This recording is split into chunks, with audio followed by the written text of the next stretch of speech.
Alright, today's Wednesday, September 19th, 2018.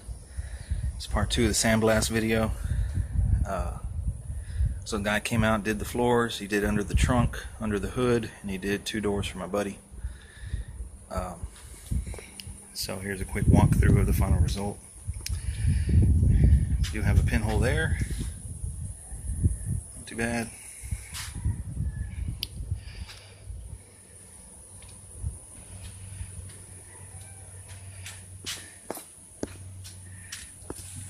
Kind of hard to get with the sun, but I would say that this is by far the most solid car I've ever owned. I got a couple pinholes here,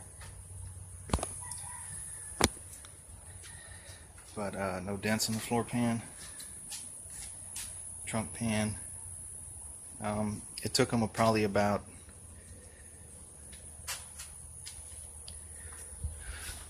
half an hour to do this. He did it right here in my driveway. So I have a whole bunch of sand to clean off, but it took him about half an hour, and I paid him $120 for this. I think that was by far the best $100 that I spent, because all I have to do is shoot epoxy. Might try and weld this up. I don't know how that's going to act. I mean, I can't push it in, so I'm going to try that and see what happens.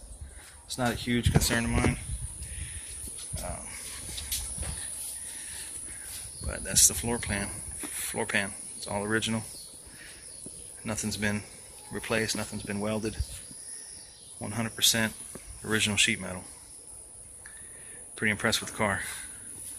I'm glad I bought it. Like I say, nothing broke through on anything. All the inner rockers, floor braces, nothing broke through. And this, well, the wheel houses had pretty heavy undercoating, so we had to crank the machine up. But nothing broke through except this little pinhole.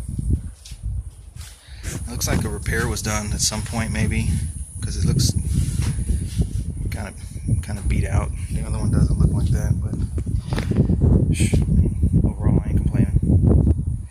So plan to get this thing in epoxy in 2 days. Hopefully it doesn't start showing any surface rust. So stay tuned.